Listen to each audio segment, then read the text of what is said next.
Bom, esse aí, ó, é o primeiro exercício do simulado do dia 25/4, tá? Ele mostra uma estrutura. Na estrutura tem... A primeira coisa que a gente faz é achar a maior sequência de carbono. Tem duas sequências com 9 carbonos. Uma sequência que eu coloquei bolinhas verdes e outra sequência que eu coloquei bolinhas laranjas. As duas têm 9 carbonos. Mas a gente escolhe a verde, porque se eu escolher a cadeia principal com 9 carbonos, verde, eu terei mais ramificações. Todos esses R's verdinhos que você está vendo aí são ramificações. Se eu escolhesse a sequência com 9 carbonos laranja, eu só teria 3 ramificações. Quando empata, a gente opta por aquela que oferece mais ramificações. Então a sequência é a verde. A partir do momento que a sequência maior é a verde, o carbono 1 vai ficar em uma das extremidades da verde. Ou aqui embaixo, ou lá em cima. Mas, como se o carbono 1 for aqui embaixo, eu já tenho ramificação no carbono 3. E se o carbono 1 for lá em cima, a primeira ramificação será no carbono 4. Então a gente escolhe o 1 aqui embaixo, porque o carbono 1 tem que ficar mais perto de onde tiver uma ramificação. Então, se o carbono 1 é aqui embaixo, esse aqui é o carbono 2, esse aqui é o carbono 3, esse aqui é o carbono 4 e esse aqui é o carbono 5. Pronto, tá aí o carbono 4 e o carbono 5. No carbono 5 tem um isobutil, porque é um radical com 4 carbonos e o carbono que está ligado na cadeia principal é primário.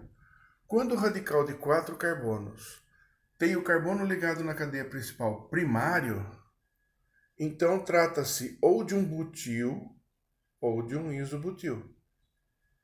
Se o radical com 4 carbonos estiver ligado através do carbono secundário, é um sec-butil.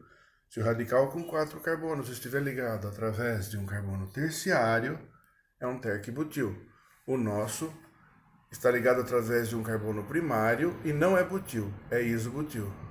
E no carbono 4 tem um propil, um radical com 3 carbonos.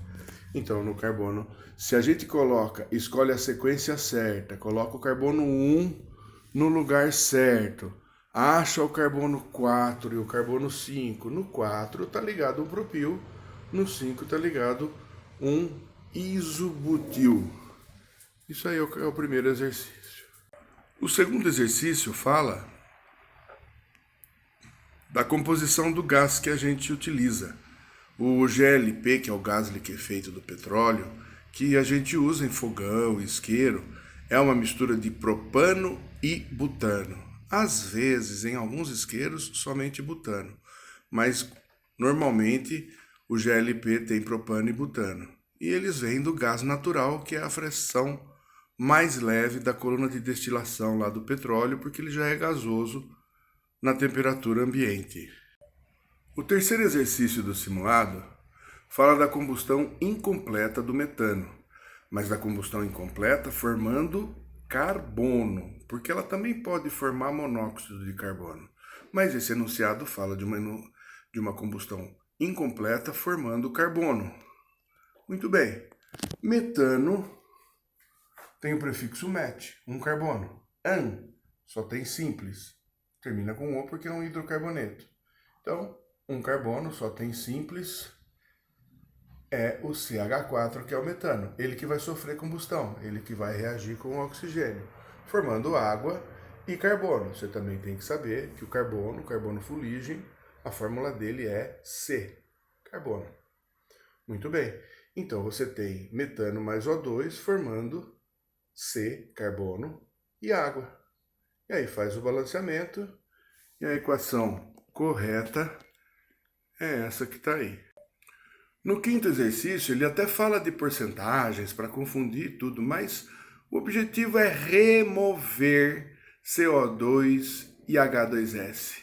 Ele quer saber o que a gente poderia usar para remover a substância dióxido de carbono e ácido sulfídrico. Mas Dióxido de carbono e ácido sulfídrico, para remover eles, tem que colocar alguma coisa que reaja com eles, porque daí eles somem.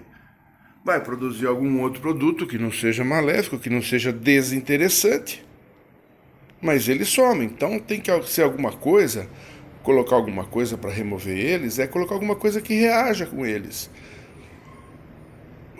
E aí eles vão desaparecer, porque vão formar outra coisa. No entanto, o que o CO2 e o H2S são? O CO2 é um óxido ácido. O H2S é um ácido. Se eu quero que alguma coisa reaja com óxido ácido e ácido para eles sumirem do sistema, eu quero uma coisa básica. E tem uma base, tem o NaOH, que é a resposta que vai reagir com esses dois e vai fazer eles desaparecerem, vai removê-los.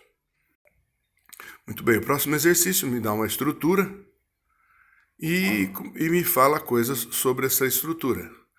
Bom, primeira coisa, eu vou achar a cadeia principal. A maior sequência de carbonos é essa que está aí em verde. E o carbono 1 vai ficar lá em cima porque está mais perto da dupla. Prioridade do carbono 1 é grupo funcional, aí não tem, é um hidrocarboneto. Depois uma insaturação, depois mais próximo de uma ramificação. Tem a insaturação, então tá aí, a maior sequência, o carbono 1 tá lá. Beleza.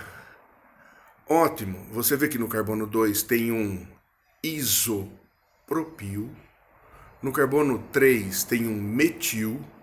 No carbono 4 tem outro metil. São 3 ramificações. No item A, ele fala isso é um alceno. É sim. Claro que é um alceno. Tem uma dupla ligação só. Se tivesse duas, era alcadieno. Se tivesse uma tripla, seria alcino. Mas com uma dupla, é alceno. É verdadeira a primeira. Ok. Na segunda, ele fala que tem 3 ramificações diferentes entre si. Tem 3 ramificações, sim. Mas só 2 são diferentes entre si. O isopropil e o metil. Então, tem 3. Aqui você tem um isopropil, aqui você tem um metil e aqui você tem outro metil. Mas as 3 diferentes entre si está errado dizer. Só 2 são diferentes entre si. A outra afirmação também está errada, porque diz que, não, apesar de CC11H22, não é um hidrocarboneto. Claro que é. Quando só tem carbono e hidrogênio na estrutura, é hidrocarboneto. E a última fala que possui 4 carbonos terciários. Carbonos terciários são carbonos que estão ligados a outros 3 carbonos. E aí no meio dos carboninhos tem o que eles são. Esse é primário, os da ponta são primários, porque estão ligados em um carbono só. Os da ponta são primários. Depois tem esse secundário, que está ligado em 2 carbonos. Agora, tem mesmo 4 carbonos terciários. E a afirmação 4 também está correta. No último exercício, ele queria que a gente montasse a estrutura do 2-metil 1,3-butadieno. Muito bem. 2-metil 1,3-butadieno. Se é but, tem 4 carbonos.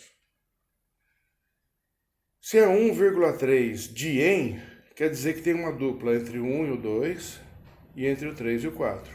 1,3-dien. 2 duplas, uma entre o 1 e o 2, outra entre o 3 e o 4. Se é 2-metil, além de tudo isso, no carbono 2 tem um metil. Agora eu vou completar com hidrogênio para saber quantos hidrogênios esse composto tem. A gente vem aqui, completa com hidrogênio e vê que tem 8 hidrogênios. Uma outra coisa interessante a conhecer, não para esse exercício, mas assim. A fórmula geral do alcano é CnH2n mais 2. O alcadieno, ele tem 2 duplas.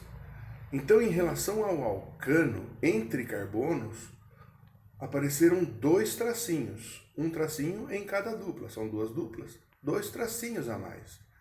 Mas 2 tracinhos a mais são 4 hidrogênios a menos. Então, eu pego a fórmula geral do alcano, CnH2n mais 2, e porque ele virou alcadieno, eu tiro 4 hidrogênios. Então, vai ficar CnH2n mais 2 menos 4, ou CnH2n menos 2. Como o cara tem 5 carbono, 5 vezes 2, 10, menos 2, 8. Também podia fazer usando as fórmulas gerais.